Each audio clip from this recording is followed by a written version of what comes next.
Ma'am,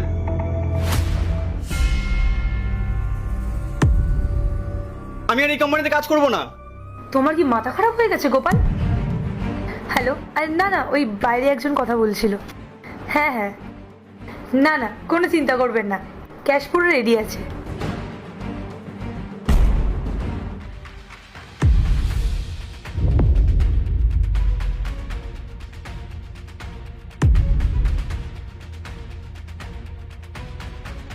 আসুন না, আপনাদের যখনই সময় হয় তখনই আসুন। ম্যাম,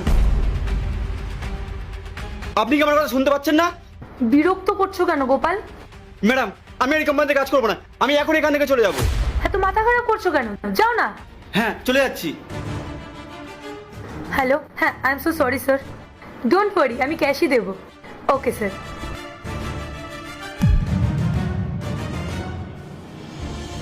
এ কি, এখানে তো 2 টাকার বান্ডিল ছিল, আর একটা কোথায় গেল? কি জানি ম্যাডাম, আমরা তো দেখিনি। ম্যাডাম, আমার মনে হয় সিকিউরিটি গার্ডটা নিয়ে গেছে, আমরা সবাই বিজি ছিলাম, ওই ফাঁকে ওইটা করেছে। হ্যাঁ ম্যাডাম, ও একদম ঠিক কথাই বলেছে। আমি শিওর ওই টাকাটা চুরি করেছে। আপনি ওকে ডেকে এখনই সার্চ করুন, তাহলেই বুঝতে পারবেন। হ্যাঁ, ঠিকই বলেছো। গোপাল, গোপাল! আমাকে আবার কেন ডেকেছেন? আমি তো কাজ ছেড়ে দিয়েছি।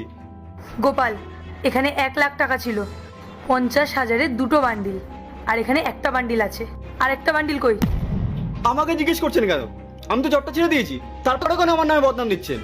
প্লিজ তুমি টাকাটা ফেরত দিয়ে দাও, এমনিতেই কোম্পানি অনেক লসে চলছে, আর এখন যদি এই ডিলটাও ক্যান্সেল হয়ে যায় তাহলে আমাদের অনেক বড় বিপদ হয়ে যাবে। রিকোয়েস্ট করছি তোমাকে, টাকাটা দিয়ে দাও। ম্যাডাম, আমার কাছে টাকা নেই। এই দেখুন, দেখুন। ম্যাডাম, আমি গরিব হতে পারি, কিন্তু এরকম কাজ কখনোই করব না। এই একদম চুপ কর। তুই তো একটু আগে এখানে এসেছিলিস। তুই চলে যাওয়ার পর থেকেই না আমি আমার টাকাগুলো এখানে পাচ্ছি না। আমরা ভালোভাবে জানি যে তুই টাকাটা নিয়েছিস। চুপচাপ দিয়ে দে, না হলে খুব খারাপ হয়ে যাবে। ম্যাডাম, এইসব গরিব মানুষেরা না এরকমই হয়, যেই একসাথে এতগুলো টাকা দেখেছে সেই টাকাগুলো নিয়ে নিয়েছে। ভেবেছে কি বলুন তো, আমি তো এত স্যালারি পাই না, এই টাকাগুলো আমার কাছে থাকলে বেশ কিছুদিন আরাম করে কাটানো যাবে। ম্যাডাম, আমি গরিব বলে আমাকে এরকম ভাবে অপমান করবেন না। আমি যদি সত্যিটা বলি তাহলে কিন্তু আপনাদের দুজনকেই ম্যাডামের কাছে ক্ষমা চাইতে হবে। গোপাল, এসব হচ্ছে নাকি? আমি এত কথা শুনতে চাই না, তুমি তাড়াতাড়ি টাকাটা দাও আর যাও এখান থেকে। ম্যাডাম, আমার কাছে টাকা নেই, আমি কোথা থেকে টাকা দেবো? আপনার যদি চেক করা হয় তাহলে করুন। ম্যাডাম, ওনারা ইচ্ছে করে আমাকে দোষ দিচ্ছে। আপনি জানেন না ওনাদের আসল রূপটা। ম্যাডাম, ও মিথ্যে কথা বলছে। আপনি একবার আমাকে পারমিশন দিন, তারপর ওকে আমি দেখাচ্ছি। ঠিক আছে ম্যাডাম, আমাকে চেক করুন। তবে আমার একটা শর্ত আছে, আমাকে যদি চেক করা হয় তাহলে এই ম্যাডামের ব্যাগও চেক করা হবে। কারণ আমি একটু আগে এখানে আসলাম, আর ওনারা দুজন তো অনেকক্ষণ ধরে বসে আছেন, তাহলে ওনারাও তো চুরিটা করতে পারেন। এই, তুই কি ভেবেছিস এই টাকাটা আমরা নিয়েছি? শোন, আমি যা স্যালারি পাই না, তো 4-5 মাসের স্যালারি সমান সেই টাকাটা। ঠিক আছে ইন্দ্র, যাও। সর দেখি তো। স্যার, নেই আমার কাছে টাকা। দেখি টাকা কোথায় গেল।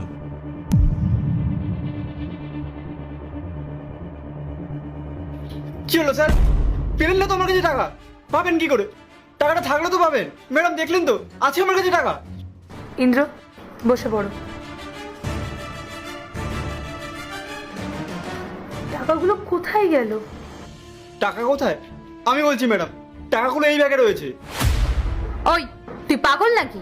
টাকা তুই চুরি করেছিস, আর আমার ব্যাগে কি করে আসবে? এই, কার নামে কি বলছিস? তোর আইডিয়া আছে? ম্যাডাম, আমি বলছি আপনি ওকে পুলিশের হাতে দিন, তারপরে সুসুর করে সব সত্যিটা বেরিয়ে চলে আসবে। আর তোর কি মনে হয় এই সামান্য কিছু টাকার জন্য আমি নিজের রেসপেক্ট, মনুষ্যত্ববোধ সবটা ভুলে যাব? এই টাকা দিয়ে না আমার কিছুই হবে না। ওকে, ননসেন্স কোথাকার। ঠিক আছে, আপনি তাহলে একবার ব্যাগটা চেক করে দেখুন না, তাহলে তো সব সামনে চলে আসবে। ঠিক আছে গোপাল, চেক করো। ম্যাডাম, এটা আপনি কি বলছেন? ও একজন সিকিউরিটি গার্ড হয়ে আমাদের ব্যাগ চেক করবে? প্লিজ ম্যাম, এটা হতে পারে না, আমাদের অনেক ইনসাল্ট হবে। ইন্দ্র, ও আমাদের অফিসের সিকিউরিটি গার্ড। আর তোমরা যখন সকালে অফিসে আসো তখন তো তোমাদের ব্যাগ চেক করাই হয়, তাহলে এখন কি প্রবলেম? গোপাল, চেক করো।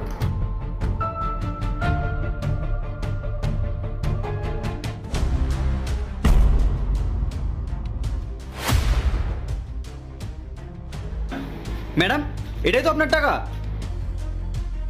তার মানে টাকাটা তোমরাই চুরি করেছো?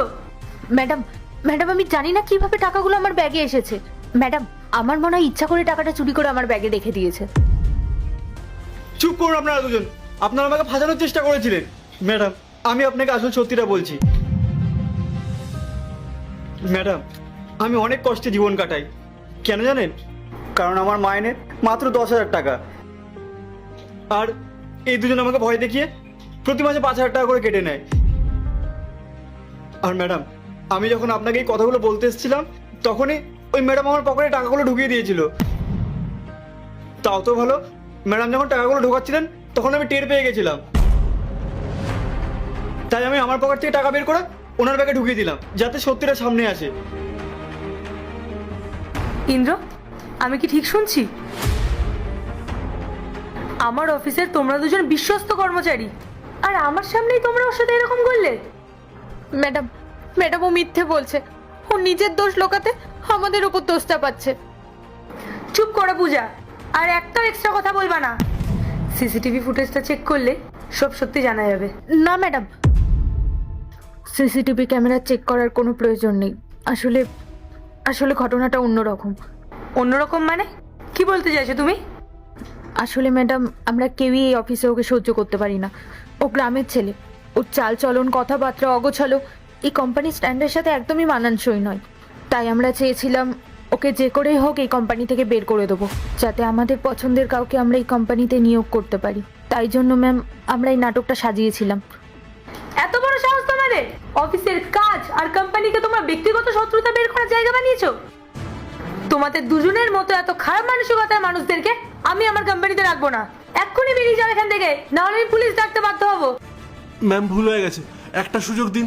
বের হবো বলছি, আর কোনো সুযোগ হবে না।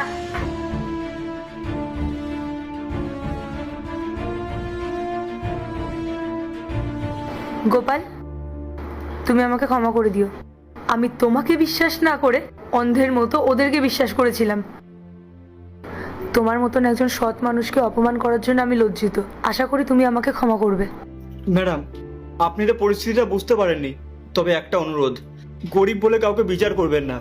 আজ আপনি সত্যিটা জেনেছেন, এটাই আমার কাছে অনেক।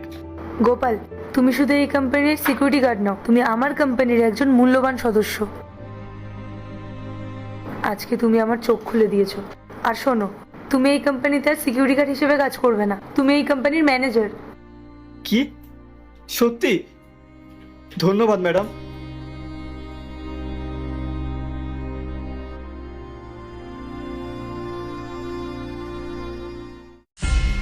ইন্দ্র,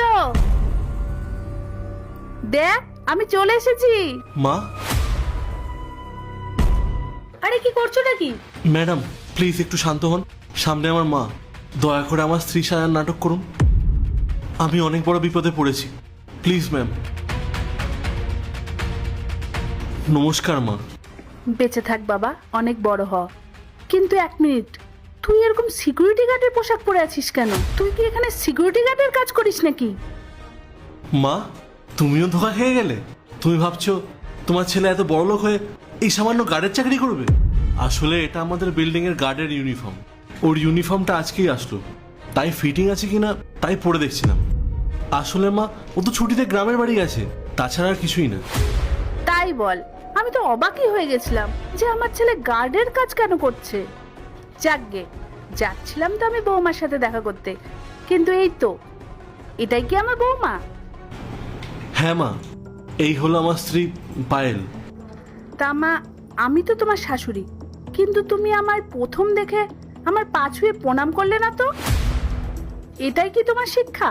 তোমার বাবা মা কি তোমাকে কোনো সংস্কার শেখায়নি? পায়েল, মা এসেছে, প্রণাম করলে না? আসলে মা, শহরের আবহাওয়াটাই এরকম, অনেকেই অনেক কিছু ভুলে যায়। পায়েল দীর্ঘ সময় বিদেশে ছিল তো, লন্ডনে থেকে পড়াশোনা করেছে, তাই ও এইসবে অভ্যস্ত নয়। কিন্তু মা, ও মনে মনে তোমাকে অনেক শ্রদ্ধা করে। পায়েল, একটু মাকে প্রণাম করে নাও না। নমস্কার। এটা কেমন নমস্কার? হাত জোড় না করে শুধু মুখে বললেই হয়? বিদেশের বড় ডিগ্রি আছে বলে তুমি আমার সাথে এইরকম ব্যবহার করবে?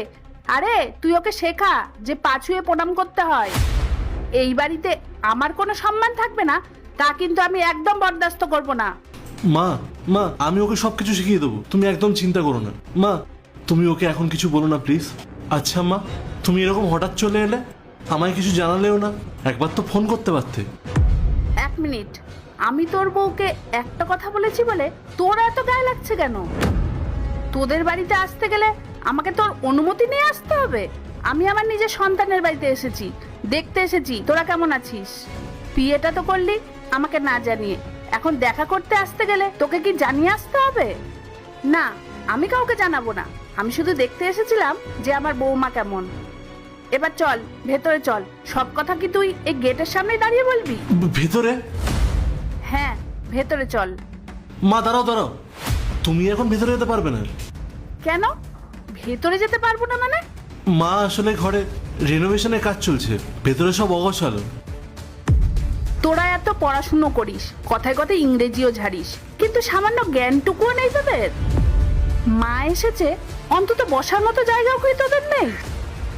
ঘরের অবস্থা খারাপ হয়ে যেত কি হয়েছে, অন্য কোনো রুমে তো বসাতে পারতি, কিন্তু আমাকে এইভাবে দাঁড় করিয়ে রাখবি? না না মা, আমি তোমাকে অন্য কোথাও নিয়ে যাবো। থাক, আমি না সব বুঝতে পেরেছি, আমাকে আর কিছু শোনাতে হবে না। শোনো বৌমা, তুমি তো এখন অবধি আমার সাথে একটা কথা অবধি বললে না। শোনো, আমার ক্যাব চলে এসেছে, আমি আসলাম। এক মিনিট, এটা কি ধরনের অভদ্রতা? তোমার শাশুড়ি তোমাকে গ্রাম থেকে দেখতে এসছে, আর তুমি না আমাকে প্রণাম করলে আর না আমাকে বসিয়ে একটু কথা বললে। উল্টে কি করছো? তুমি কাঁধে ব্যাগ নিয়ে চলে যাচ্ছ। কোথায় যাচ্ছে ও? কিসের এত ওর তারা? দেখ, আমি খুব ভালো করেই জানি তোরা বাবা মাকে না জানিয়ে বিয়েটা করে ফেলেছিস। আমি তাও মেনে নিয়েছিলাম, কিন্তু তার মানে এই নয় যে ন্যূনতম বোধটুকুও ভুলে যেতে হবে। তুমি নিশ্চয়ই তোমার বাবা মাকে প্রণাম করো, তারা কেমন আছে সেটা নিশ্চয়ই তুমি খোঁজ নাও। তারা বাড়িতে আসলে অন্তত এক গ্লাস জল বা খাবারটাও তো তুমি নিজে হাতে দাও, নাকি সেই সংস্কারটাও তোমার বাবা মা তোমাকে শেখায়নি? বাবু, তুই কেমন মেয়েকে বিয়ে করেছিস রে? আমার তো মনে হচ্ছে আমি আমার নিজের ছেলের বাড়িতেই আসিনি, মনে হচ্ছে আমি কোনো অচেনা মানুষের বাড়ি পথ ভুল করে চলে এসেছি। মা, তুমি ওকে এসব কথা কেন বলছো? তুমি তো প্রথমবার তোমার বৌমার সাথে দেখা করলে, আর তুমি ওকে এসেই শাসন করতে শুরু করে দিলে। আসলে ওরও একটা বন্ধুর বাড়িতে ছোট্ট একটা গেট টুগেদার আছে। মা, তুমি ওকে এখন যেতে দাও, ও রাতে ফিরে এসে তোমার সঙ্গে নয় কথা বলবে। কেন যেতে দেবো? আমি কত দূর থেকে তোদের বাড়িতে এসেছি, আমার সাথে কথা না বলে ও কোথাও যাবে না। বান্ধবীর বাড়িতে যাওয়ার তাড়া থাকলে ও কাল যাবে, কিন্তু আজ নয়। আমাকেও তো জানতে হবে যে ও কোন বংশের, ওর বাড়ির লোকজন কেমন। এই যে বৌমা, তোমার বাবার নাম কি? মা, ওর বাবার নাম পরেশ চ্যাটার্জি। বিকাশ ঘোষ। কার বাবার নাম বলছো তোমরা? আমার বাবারই নাম বললাম, আর কার বাবার নাম বলবো? আমার ছেলে তো চ্যাটার্জি বললো, আর তুমি বলছো ঘোষ। তার মানে তুই আমাকে মিথ্যে কথা বলেছিলিস? তুই আমাকে বলেছিলিস তুই ব্রাহ্মণের মেয়েকে বিয়ে করবি, কিন্তু ও তো অন্য কিছু বলছে। মা, মা আসলে কি বলতো, আমি তোমায় সবটা বুঝিয়ে বলছি, তুমি আমার সাথে একটু আগে চলো। তুমি আমাকে ক্ষমা করে দাও, তুমি যাও, তুমি তোমার বান্ধবীর বাড়ি যাও। না, ও কোথাও যাবে না। কেন জানি না আমার এই মেয়েটার উপর খুব সন্দেহ হচ্ছে। আচ্ছা, একটা কথা বলো তো, তুমি আমার ছেলেকে ফাঁদে ফেলে বিয়ে করনি তো? অনেক হয়েছে, আর এক মুহূর্ত না। আমি অনেকক্ষণ ধরে শুনে যাচ্ছি, আপনি আমাকে যা ইচ্ছা তাই বলে যাচ্ছেন। আপনার কি মাথা খারাপ হয়ে গেছে? এই, তুমি ওনাকে সত্যিটা বলবে নাকি আমি বলবো? ঠিক আছে, আমি বলছি। শুনুন, আমি আপনার কোনো বৌমা টৌমা নই, আমি এই বাড়ির মালকিন, আর আপনার ছেলে আমার বাড়ির সিকিউরিটি গার্ডের কাজ করে।